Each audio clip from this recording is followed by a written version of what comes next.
Ladies and gentlemen, we are back with another episode of Shootaround Sessions podcast with me, your host, Tawasi C, and my man, Randy B. You know how we do it. We are here, and our Knicks are rolling. You see us with big smiles on our faces because the Knicks are cleaning up the Eastern Conference like we predicted. We're up 3-0. We just won last night against the Cleveland Cavaliers, so that gives us a very good 3-0 lead, which has never been beat before. You know, nobody has ever come back from down 3-0. No one has ever come back. Nope. Ever. Randy, how you feeling about the Knicks right now? They're a dangerous team. They are Dangerous. They are the Eastern Conference right now. I know everyone was like, well, the East is wide open, Boston this, Detroit that, Philly, I don't know. Listen, the way the Knicks are looking is like, again, anyone that watches basketball knows that it's two things. It's the regular season and it's the playoffs. Facts. Playoffs basketball is totally different, and the Knicks are showing when it comes to defense, depth, and adaptability, there's no team on the East right now that matches the New York Knicks. None. All right, so they are looking top tier because they are top tier. They're the best team in the East right now. And like I said, you never want to look past the team or never want to look past the game, but New York right now is heating up. When you walk the streets, when you ride the subway, when you drive around, the energy is just building up. So we are looking forward to this finals trip, but we got to make it past Monday night and, close it out. You know what I mean? Nah, I feel you 100%. I'm going to take it back a little bit to the beginning of the season because when Tyrese Halliburton and Jason Tatum went down last year, everybody was saying this is the Knicks season to win. This is us. It's wide open. Nobody can mess with us. And I was one of the people singing that praises all year, but we had some turbulence, even though we didn't finish in the number one place. We lost some games. Detroit smoked us, but I'll say this and I'll say it again. I told everybody, no team in the East is like the Knicks, and we are seeing that right now. And it's a reflection on our depth, like you said, our adaptability to make adjustments, and our defense is smoking the Cleveland Cavaliers right now. And I'm loving it. Shout out to the Knicks. Shout out to the Knicks for what we're doing, man. 100%. 100%. I texted you about this, and the Cleveland Cavaliers, and I said this to you verbatim, the Cleveland Cavaliers are playing like James Harden. Straight up. You see them flopping. You see them not closing out games. You see, like, even in the fourth quarter last night, you saw plays where they literally gave up, where they let guys get open layups. Like, it's crazy to me how we beat this team into submission. Going into the third quarter, the body language itself started to change. Bro. You see the heads hang a little lower. You see them not getting back on defense. And then the fourth quarter, there was that play that you were just referencing where JB, he cut up Strauss. Strauss is playing hard. I had to give it to him. He's playing hard. And every other Cavalier just watched him go to the rim. And there was like 5 minutes left. Yep. And that was it. If there was ever a point, game one, game two, there's ever a point where Cleveland could look back and say, where this series is over, it was that one play right there, because that was the play that they gave up completely. So let me ask you a question. Do you think Cleveland can at least pull out one game against the Knicks? With all we've seen the thriller in game one where the Knicks came back in overtime. We saw game two where we handled them pretty convincingly, and game three, quite frankly, just a blowout. Like, it was at some points it was a 10-point lead, and they keep saying, "Oh, Cleveland is still in it, 10-point lead." That 10-point lead felt like they was down 40 with the body language, like you said. Do you think Cleveland could at least pull out one game from the New York Knicks? Listen, the Cleveland Cavaliers aren't no scrubs. All right. Got you. They got two effective bigs and a dynamic backcourt, so I'm not going to sit there here and crap on them. Is it possible? Of course it's possible. Is it possible? Listen.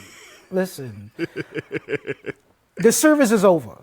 The series is over. Whether they equal out in game 4 or not, the series is over. Do I see it?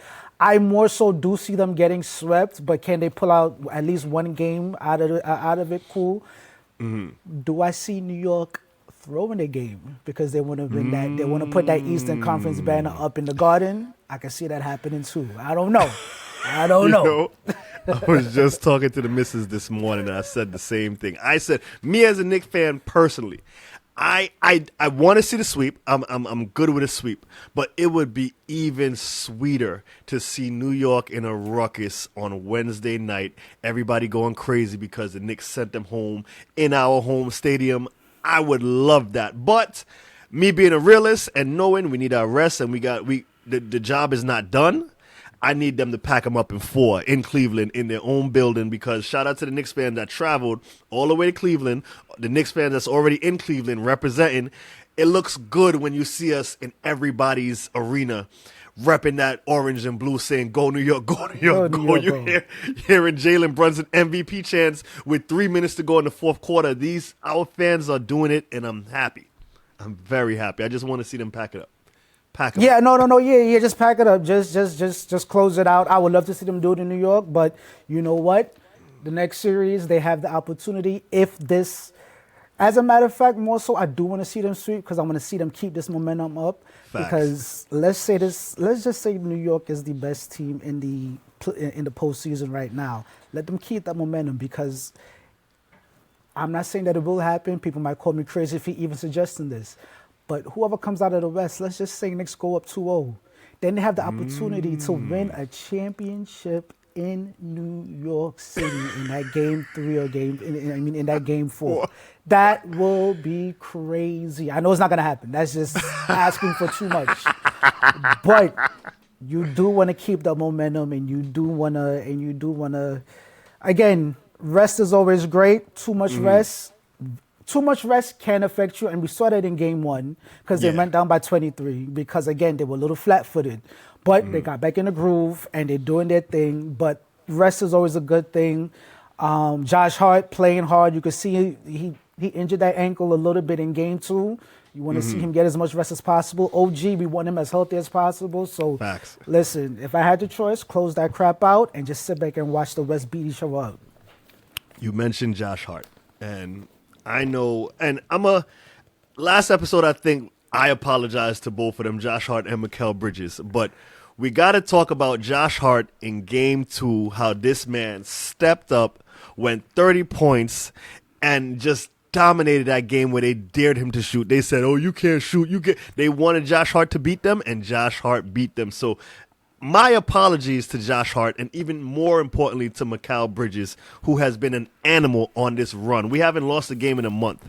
And in this series in particular, Mikal Bridges is he's averaging about 20 points a game, dominating. How are these two role players looking in your opinion, Randy? Hold on for a quick second. We got some stuff. We got the paperwork. This is my formal apology to Mr. Mikal Bridges and the 8 picks or the 6 picks that we gave up. Mikal, we as Knicks fans just need some damn patience and just need to wait up on it, because my man is cooking right now. He's cooking. He is cooking. He is.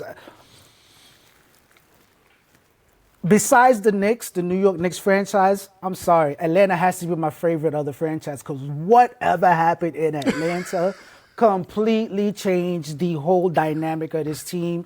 It woke up the whole trajectory. It woke up Mikal Bridges. Josh Hart in game 2, like you said it, at the very beginning of the game, he missed his first 3 threes. And I texted you and I was like, man, if only Josh Hart was a threat from 3. And then my man ran off.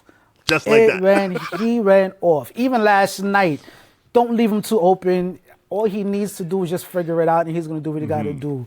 Mikal Bridges, my man, has one of the best runs of his career right now. Facts. Going crazy. He is a walking bucket, and on top of that, he is still doing what he was brought here to do, to play defense on the wing. Locking up. I love it. Just like you, bro. I love it. I've seen the switch in them, and you said it on a prior episode, about 2-3 episodes ago, you said that game 3, something shifted. A lot of people is looking at it, those quote-unquote professionals, oh yeah, run the ball through Cat, let Brunson get the rest. I think it's deeper than just running the ball through Cat. You see, from 1 through 5, everybody's locking up, playing disruptor. You seeing them from the first quarter, from the onset. You saw last night in game 3. They were getting steals, in passing lanes, fast break transition offense. Like Mike Brown and this team are looking like geniuses because they figured it out at the right time, and I'm loving what the New York Knicks are seeing. But we got to talk about the fans first because we live in New York City. You probably see on social media, they go crazy at these watch parties at the Garden. The NYPD, the police department of New York City, has stopped the watch parties in the conference finals, so you're not going to see them going crazy outside. Randy, how are you feeling about this? It sucks. It sucks because, one, you want your fans to enjoy their team. You want your fans to just experience this because a lot of them have never experienced this before. Never. But damn, New York fans, jeez. There's a reason why there needs to be a response because we get on too wild.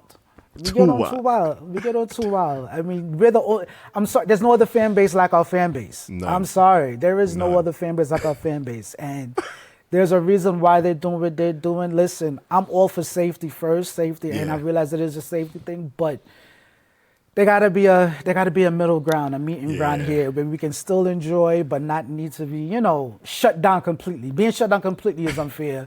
There should be some type of, something put in place, but it sucks. It sucks. Nah, I remember back in 2019, and this is probably the first time I really witnessed it, but in 2019 when the Raptors were on their run, they would be out there in their little thing outside of the arena watching, Jurassic going Park. crazy. Yeah, Jurassic Park. Shout out to Toronto. We got peoples in Toronto, so they would probably be out there in Jurassic Park, but nothing You watch the first game of the season.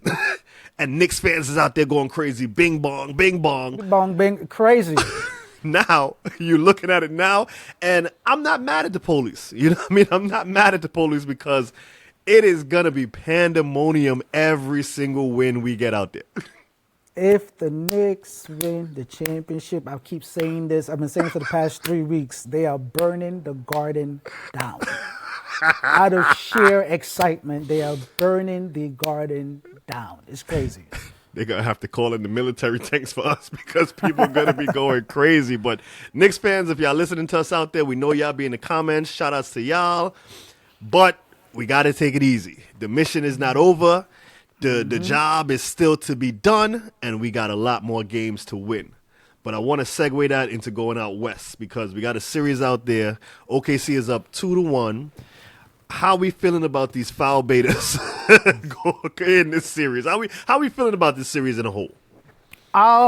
It seems like I'm 1-1 right now because got you. The last video I made a prediction. I said, listen, OKC is going to experience their first loss in this playoffs, and in game one they lost. However, right now they're up 2-1. They are still the favorites to make it to the West. I still think the Spurs have a chance if they figure out the whole getting around the foul bait, and I'm going to call it what it is. And again, featuring Wemby more. I know that's crazy to say, but featuring Wemby more, making him even more dominant, even with the numbers that he's putting up. But outside of the game, I'm gonna give you my biggest issue when it comes to this series. All right, Gotcha. And it's hard for me to watch these games now because I'm pretty sure there's been an edict put out by the NBA to have their commentators now. Oh, Shai, just a great player. That's not foul baiting. That's just great. That's just great offense. When that's the narrative that I have to hear every time the game is on from a Reggie Miller, from or whomever, again, cut the crap. Yeah.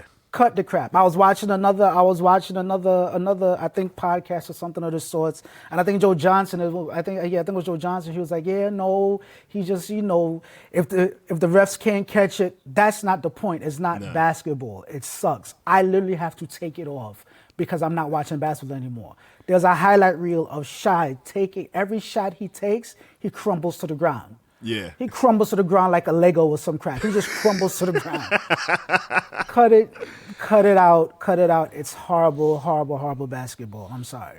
Nah, I agree with you. I have to take that stance because it is hard to watch OKC games because you see it blatant in the face, and it's sad to me that the NBA has to go this route to protect its star, SGA, two-time MVP, and it looks bad on the league. And I do feel like tonight, because the game 4 is tonight, I am picking the Spurs to win this game because yes, they are a young team. Yes, I would rather face the Spurs if I'm the Knicks. I would rather face the Spurs, but like you said, Wemby is an alien, and that man is competitive.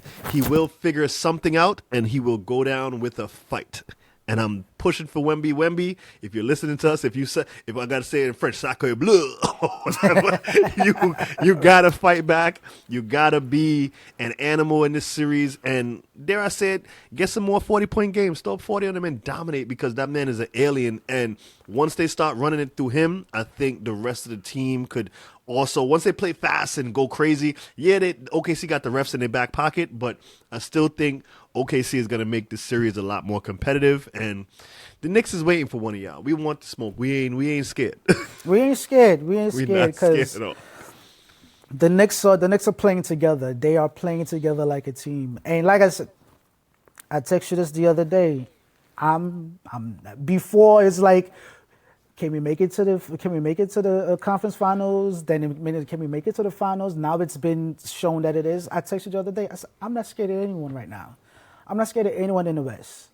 Nobody in the West. Bring the Spurs. Bring OKC. Whether we win or lose, I know it's going to be a dog fight. They are not bowing down to anyone. This is not the regular season Knicks.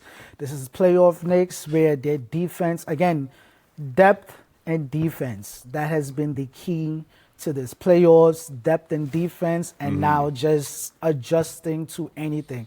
And like you said, just to go back a couple minutes when you was like, oh, we got better once we started running the offense through Cat. If you look at this Cavs series, they're not doing that.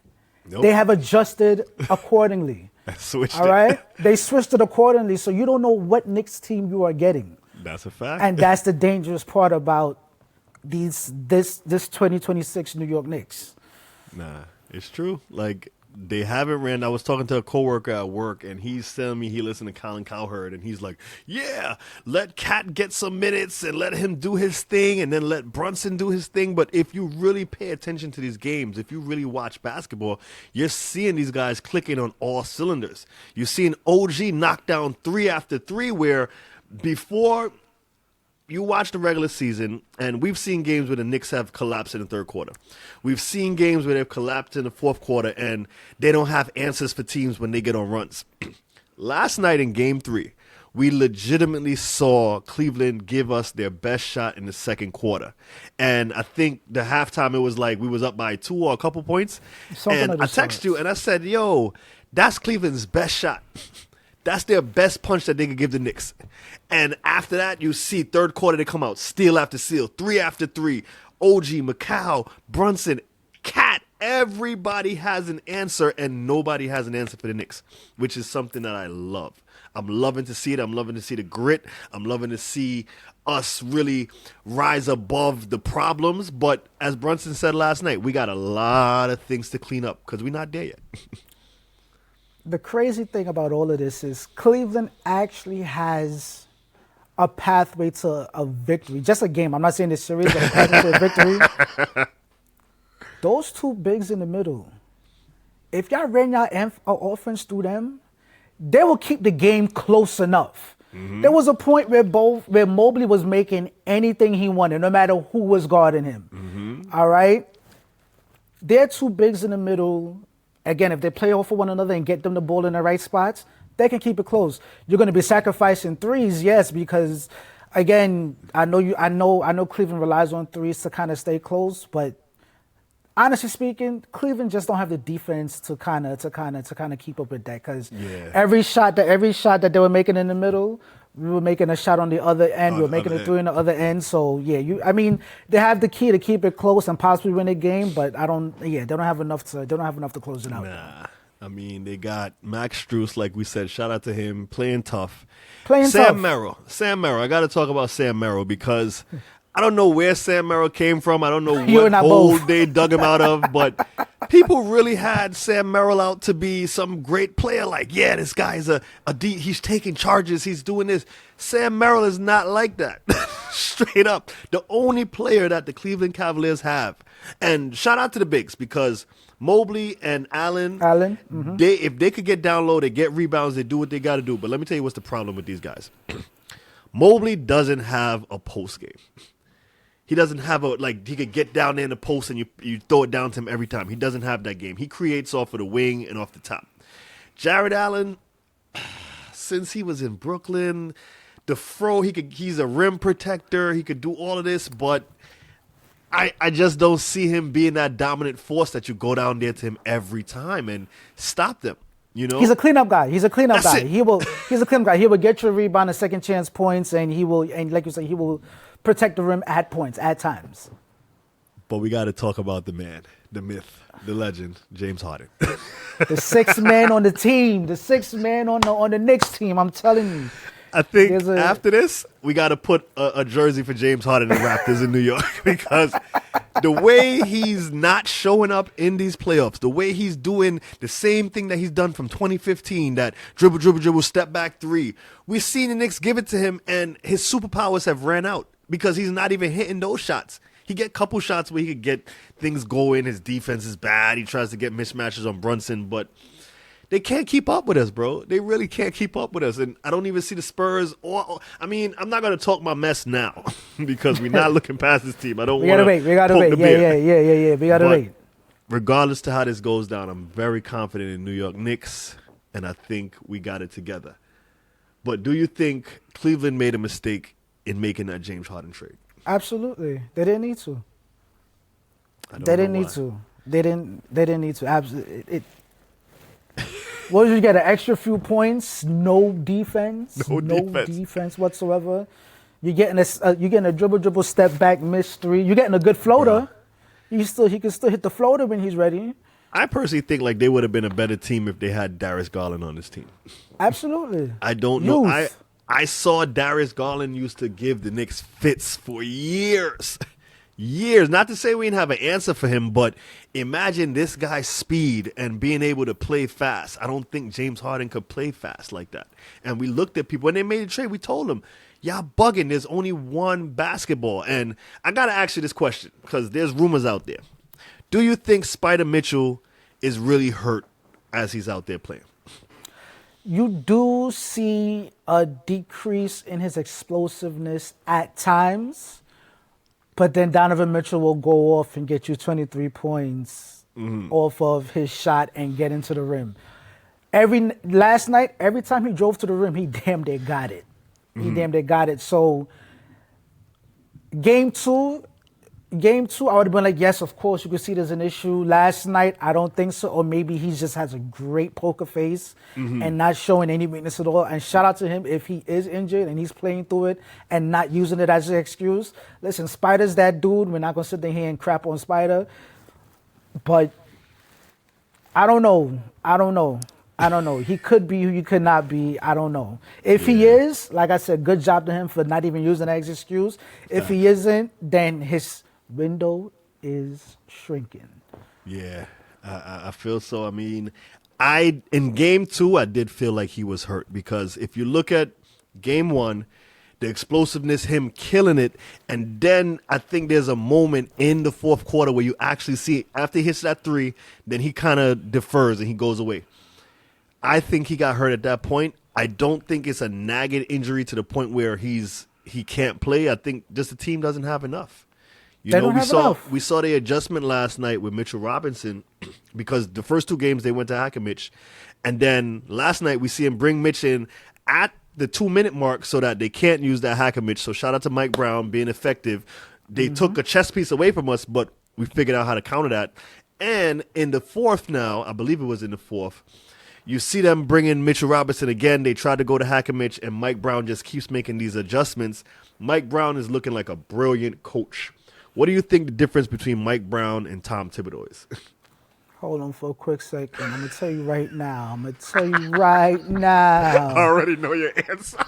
31 minutes, OG. 35 minutes, Jalen Hart. Let's go down. 28 minutes, Landry Shamet. 14 minutes, Miles McBride. That is the damn difference. People, it's more than 5 or 6 guys playing on the team, playing in the playoffs. Last year, our starting 5 was averaging 38 to 42 minutes. Bruh. It was damn near ridiculous. But that's the major difference, and the biggest thing between Brown and Thibodeau, adjustments. Yeah. Thibodeau did not make an adjustment until the last game of the season when we was getting killed by Indiana. So no, he's making adjustments. Like I said earlier, you don't know which Knicks team you're gonna get. Last series it was the Cat Show.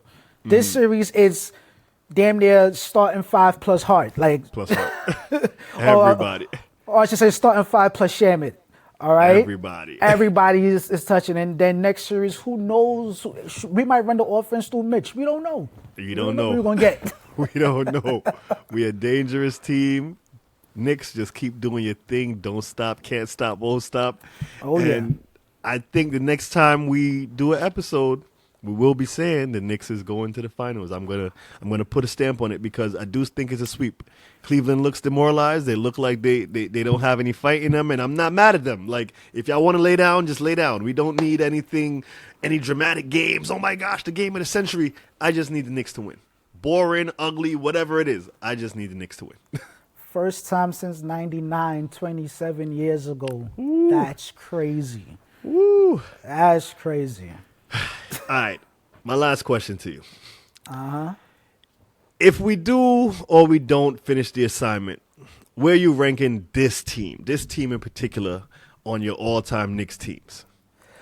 Grant, seeing as though this team is going to the finals, and let's just say that they don't win. Let's say they don't win. I'm ranking them right above the 94 team, because on top of making it to the finals, granted the fact that they do make it to the finals, they're breaking records. Yeah. This team is breaking, and not just Knicks records, they're breaking NBA records. NBA records, all right? So that puts them, and then if this team happens to win, again, no disrespect to the ones before us, but again, I have to base it off of my lifetime. This would have to be the best Knicks team of all time in my lifetime. What say you? I agree with you, and I'll say this, right? We've been watching the Knicks for most of our lives. We both pushing 40. So majority of our lives we've been watching the Knicks, and I have never seen a Knicks team win in this fashion. Convincingly, different ways. They're dominating. Our point differential in these wins are crazy. Now, granted, it's a different NBA.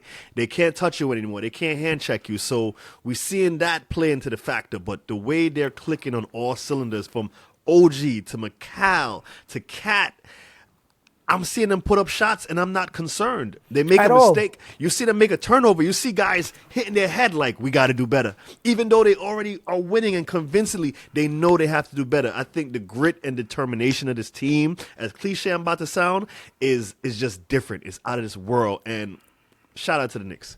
Shout out to the Knicks. Shout out to everybody, from the top all the way to the bottom. Even Jalen Brunson's dad out there helping them make adjustments, calling Cat and McCall. Calling Brunson and McCall over. Hey, we got to make these adjustments. I love the coaching. I love everything that's happening right now. There's a mindset that they're going by, that they've said a few times. Every night is 0-0. That's it. Every night they are fighting for their lives. Whether they're up 3, down 3, every night they're fighting for their lives. And that is the major difference between the Knicks and every other team that they face in this playoffs. And when we get to the main event, We'll see how that plays out. But that mindset. Whoever came up with that, brilliant.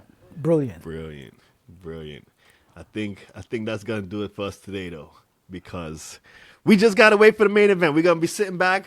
Tomorrow is our big game. Game 4 Monday is our big game. Spurs, we need y'all to do what y'all gotta do. Get it right. Get a couple of dubs for us. Just weaken that team a little more. And we're going to see how it goes. But I'm not scared. Knicks ain't scared of nobody. We not. But not at all. That's going to do it bring for it us. On. That's going to bring it on. That's it, like The Rock say. Just bring it. Just bring it. But that's going to do it for us today on this episode, in this edition of Shootaround Sessions podcast with me, your host, Tawasi C, and my man, Randy B. You know how we do this thing, baby. You know how it goes. Stay with us, like and subscribe, join the ride. Shout out to our peoples on TikTok. All the Knicks fans showing up for us on TikTok and on Instagram because they coming out now. So they're coming out. We ready. New York, get ready, baby. It's time. And on that note, we're going to catch y'all in the next one. Peace.